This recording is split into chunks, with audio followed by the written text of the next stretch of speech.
This is Dan Lew on your left. How you doing today, Dan?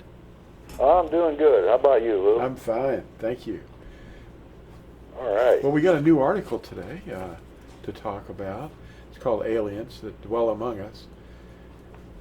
Yeah, I thought that was pretty interesting. And I thought maybe we might just read that real quick here if you Absolutely. can.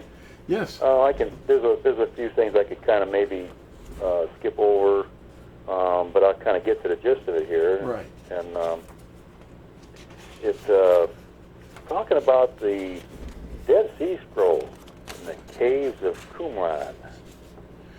I'm holding up the picture, yeah. Okay, you showing the picture? Yeah, I'm showing them the picture inside. Oh, okay. On page 3. Yeah. Yeah, that's interesting, isn't it? Mm-hmm. Well, okay. The discovery of the scrolls at Qumran is unparalleled in its importance to archaeology. Yet the scrolls were swept up by the Jesuit order's select priests who kept them secret for decades. And basically, the attempt to hide them only made scholars more interested in getting to see them. A few books were released with very little real information in them. Even today, we get to see very selected, fuzzy photographs on the internet, and the editors posture what is shown. As we research the motives for all the secrecy, it becomes obvious. The 4 vowels of the name and how to transliterate them is missing in their translations. They admit substituting the true name by changing it to Lord in all capital letters. The museum pictured above, it shows the museum of the Shrine of the Book here, it should actually be called the Shrine of the Name. The most used word in all scripture is the 4 vowels, Yod, He, Uah, He. It's found at least 6,823 times in the Tanakh. As more people begin to get interested in the Hebrew, they turn to teachers who show them the script of our captors while in Babel, Aramith. They call it modern Hebrew and proceed to teach people that it has 22 letters and that they are all consonants. Using this script carried back by the returning captives from Babel, they teach how some letters take on a different shape when used as the final letter of a word. As the person becomes familiar with the shapes of these letters from Babel, but calling them Hebrew, they are shown special marks called Nikud vowels, which were invented in the 8th century CE. To the one teaching and their student, the Nikud suggest how to utter the letters with vowels. They have inherited this traditionally for many centuries, making sure the added vowels are uttered properly and all rules are obeyed. The true script is hardly ever seen. Today, we notice a new attack on the script all over the internet. Egyptian glyphs are being shown to everyone. To learn more about this, read The Hyksos Hoax, which is another tract. Now, Daniel was taken to Babel and lived out his life many decades during Yehuda's captivity there. The last night of Belshazzar's rule, he was called to read the letters written by hand that appeared in the air. The letters were not readable to the Babylonians, but they were easily read by Daniel. And it says, measure, measure, weighed, divided is the meaning of the words written in the Hebrew letters. And that was Mina, Mina, Tekel, Upharsin. It says, notice how different these letters are from how Hebrew appears now. Well, the Natsarim are not beguiled. There's a difference between being convinced of a thing and being persuaded to do it. If we receive a spirit of error, we may not realize it until we receive the spirit of truth. Convincing involves the mind. Persuading involves the resulting action. Persuasion is manipulation, but convincing sorts out the facts and cannot be seduced. It takes thought to convince, but only a whip or a whistle to persuade. When the mind goes after something, it gets done. Yahusha came to guide us and destroy the working of the devil in our minds. Yahusha stands for the truth. The devil is a persuader and a seducer. Lies take root in our thoughts first to excuse sin. Something amazing happens to us when we pledge our lives to Yahusha. He transforms our minds. We desire to please Him. All about perspective. It's no longer we who live, but Mashiach lives in us. Our family and close relationships think we have become unsane, but we have found the truth, the real purpose for life. The way we think, talk, and behave is completely alien to the life we knew, and we are new creatures. Now, Pilate wondered why Yahusha was brought to him. Yahusha answered, "My reign is not of this world. If my reign were of this world, my servants would fight, so that I should not be delivered to the Yahudim. But now my reign is not from here." Then Pilate said to him, "You are a king then?" Yahusha answered, "You say it because I am a king. For this I was born, and for this I have come into the world, that I should bear witness to the truth. Everyone who is of the truth hears my voice." A question. Turning aside to myths happens. What could possibly go wrong that hasn't gone wrong already from teachers? Answer. Plenty. Let Yahusha fix you. Let him show you his perspective.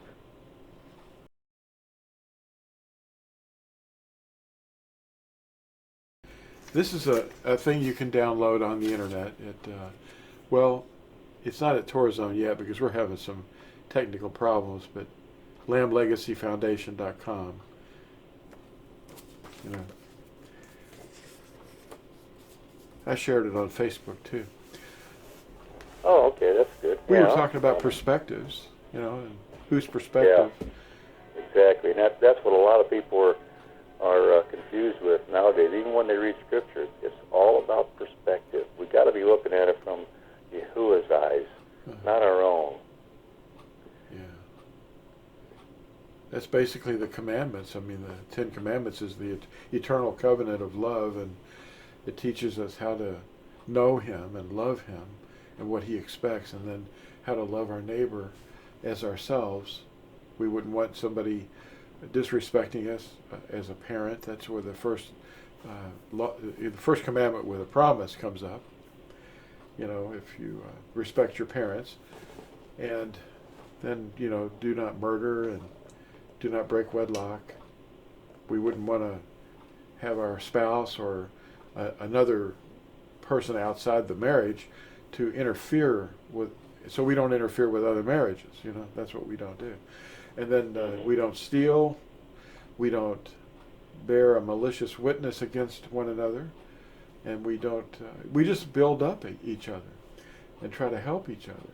And then we don't covet, the coveting of a person's wife or husband or their property. It's just wrong.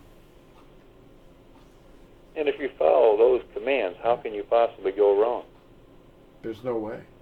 But what did go wrong is that Christianity became what it is. And it teaches people that all they have to do is believe something. And that's where, you could easily disprove that that's not going to please Him, just because you believe something, because even demons believe, and they believe that Yahuwah is one, not three, and they tremble, because they believe that. They know it. Yeah. Well, if everyone had the same perspective as Yahuwah, there wouldn't be all these different denominations. Well, let's take that a step further then, like you said, too. If everyone had Yahuwah's perspective, there wouldn't be a Christianity. No, he's not a Christian. He never had anything to do with it. He That's was right. just adopted and brought in, as a, well, they didn't even use his name. They eliminated the name so that, he wouldn't allow it, probably. Because the builders rejected, has become the chief cornerstone. Exactly. Well, what I see a lot of going on out there in the Christian world is there's tearing down of each other's organizations, but everyone wants you to join their organization, but yet when you're talking about coming out of Babylon, which is confusion, nobody wants to talk about their own denomination possibly being Babylon. Yeah. You got to come. You got to come all the way out of it. You can't just have one foot out and then have the other one in there just to stay with your friends. You've got to make that decision. You know, who is your master? The one you serve. The one you obey. You serve the one that you obey. Yeah.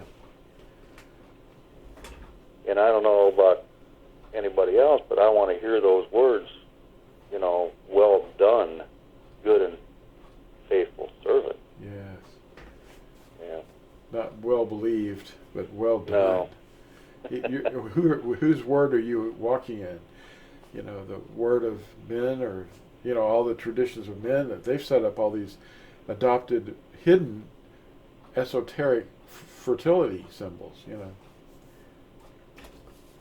Yeah, it's hard to be around those things anymore. Yeah. It's just, and they're everywhere. You know, Well, that's what makes us aliens. It's almost like we're from another world, because we see the perspective of Yahuwah, and when he comes here to reign, then all that is going to go away. It's never going to be remembered, and people are going around, and I know that this is important to them, but they're hunting for things in Scripture that are encoded, or they're looking around in the archaeological world for the Ark. This stuff is not going to help them. Having codes. Yahuwah's never spoken in secret. No. He keeps No, repeating over and over, obey my voice, do my word. And the message of the Natsarim that wrote for us, the first Natsarim, you know, they all are warning letters. They're warning us. If you read it from that perspective, there's that word, then you get it. You go, wait a minute, they're telling me not to obey it because it's been done away with. Well, Yahuwah even said, you know, he does nothing without first revealing it to his prophets. Yeah. And, you know, who are we out here in the last days? We're the watchmen, the guardians. We see things that other people don't see, and we try to show them what the truth is. And yes, you know, we're in a very small minority. Well, we're talking to drunk people. Exactly, yeah. And they don't know they're drunk, you know. That's right. And we have to be gentle and loving and just show them a little bit here, a little bit there. And don't try to shame them by any means. Yeah, just come under them. Go below them in value. In other words, humbly beg them to obey and be restored. Well, right. It's just like, you know, you're trying to stop someone who's blind from walking out into streaming traffic crossing a road, you know, and you can't get to them, so you're trying to call them back. So hopefully they follow your voice to come back out of the danger. And that's exactly what we're trying to do with people. But it's not our voice. It's Yahusha's voice going through us. He sees the danger. He knows what's about to happen. And we are being used by him to say, stop. Reapers are coming. You know, there's a fire coming. There's wrath that's going to be coming for the very reason that you're doing this thing that you're doing, or a lot of things that they're doing. And ignoring his word, putting his word behind their backs, and taking his word into their mouth, but not obeying it, you know. Saying, this is the kind of thing we could never be able to do. But we could do it very easily. He says his word is easy to obey. That's right. But just take on a different perspective, his perspective, and ask him to help you and get the things that you've been taught out of you. And he'll clean it all out, because you won't be able to stand doing the things anymore. Teaching children to, you know, with candy and pretty lights and saying it's his birthday, and, you know, it's just wrong. Because everybody knows, that, and they at least heard it if they're an adult, that he was not born on December 25th, and that they don't have a Passover because they have an Easter instead. First fruits, yes, Yahusha is first fruits, but he didn't ever have a basket with eggs, fertility symbols, and nobody was sitting there in Sunday school with him, teaching him about the symbolic meaning of an egg. Yeah.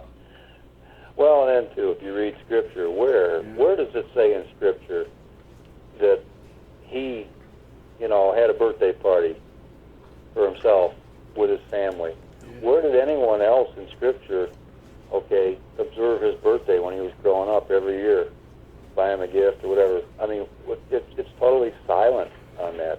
Yeah, the tribes of Israel never did that. No. They knew the pagans did. So when you try to explain that to someone, that's steeped in Christian traditions, they don't want to hear it, or it's how we see it, or we feel he knows our hearts and we're doing it for him.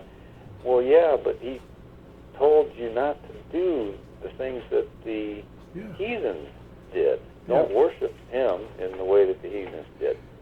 From the perspective of Satan, we have the sun's birthday that was reinvented and renamed, keeping all their accoutrements and symbols of the tree and the testicles and all the stuff on the tree. And then you've got the bunny rabbits and the eggs and all the fertility stuff. And from the perspective of the adversary, it's New Year's on the first of what they call JAN. But that's not the New Year. That's Satan's New Year. That's right. Yahuwah says his first month is in the spring at Passover time, at the beginning of the first moon, or, the first month of the year. And Passover is on the 14th of the first month. And he said, let this be the beginning of moons or months for you, the beginning of months. And that's in the spring, so it isn't in the middle of the winter. No. Yeah. When the sun is dying and then being reborn, because that's just wrong. Yeah. But even some of the Yahudim they even observe the, quote, New Year in this month that we're in now, and it's like, why would you do that? You have the Torah. Because they're aliens. They're living in a world with other people, and they communicate with them. But if they say Happy New Year, I always stop them and say, the New Year isn't here yet. That's something that men have invented, and it's the reign of Babel. It's the reign of Babel. It's a sign that they've got, Babel's mark on them, Well, what I've said to people that tell me Happy New Year, I say, well, it's always good to have a positive attitude, but we'll see in about 3 or 4 months when it actually gets here how good it is. Yeah, they probably go, what? They go, what? They don't get it. Yeah. Yeah, that's a really, but you have to say it in a loving way, and then it's something that they'll say, wow, man, you're so strange. Yeah, I am. We are. But that's what he said. We would be, strange people, peculiar. That's right. Set apart people. Yeah. Yep. If we lose our saltiness, though, that would be a bad thing. Yeah. Right. That's no good. Yeah. Anyway, I did another track just yesterday, finished one up, and it's a revamped, a little bit. It deals a little bit with the perspective of what's going to be happening in the last days, that is happening right now, and it's called the Day of Yahuwah. I call this version 2 because the first version is more about what's going to happen when the reapers are released. This doesn't touch on the reapers too much, but a little. But it is going to be a pretty frightening time And the sequence, though, that people have been taught of the events, it has most of the Christian world thinking they're going to be somewhere else, in the sky, up in heaven, somewhere hanging out there, while the really bad people get cooked. Yeah, there's been a lot of books and movies written about that, and it's very misleading to people. Yeah, it is. And it seems to permeate a lot of Christian doctrine Yeah. in some way or another. But you know, that, like you mentioned, the Day of Yahuwah, a lot of people are thinking that that's a day, on a specific day, Yeah. you know, a 24-hour period, when really it's not. Yeah, the prophets talk about it all the time. Mm-hmm. Yeah, it's not a day as we know a day. It's a period of time. It is called the Day of Yahuwah, and these things have to pan out. Yeah. And, you know, when Yahuwah was taken, he was shown a future time. He was shown the Day of Yahuwah, and it wasn't, you know, on the first day of the week, or, you know, like the Adventists say, they thought he was there on the Sabbath day. No, he was shown the Day of Yahuwah as a time period in the future. You're referring to Revelation chapter 1, yeah. Mm-hmm. Yep. Yes, I was in the Spirit on the day of Yahuwah. Not the day, it says the day of the Lord, and they think, oh, he was there on the first day of the week. No. Right. Yeah, that was the argument that I heard. Well, yeah, it's the first day of the week, it's the Lord's day, and all the mistranslations.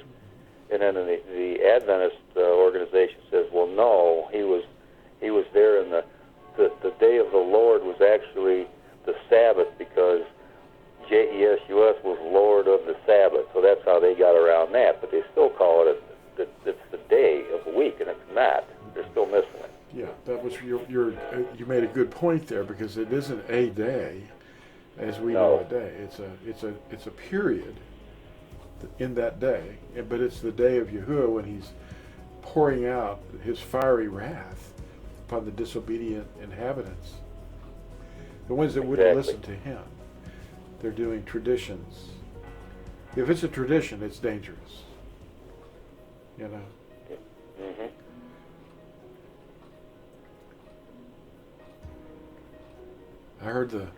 I heard Big Ben there. Yeah, Big Ben, Little Ben. I think that was letting us know our 20 minutes are over. Yeah, probably. Yeah, well, thank you everyone for watching this, and we'll see you in the next video with Dan. Bye.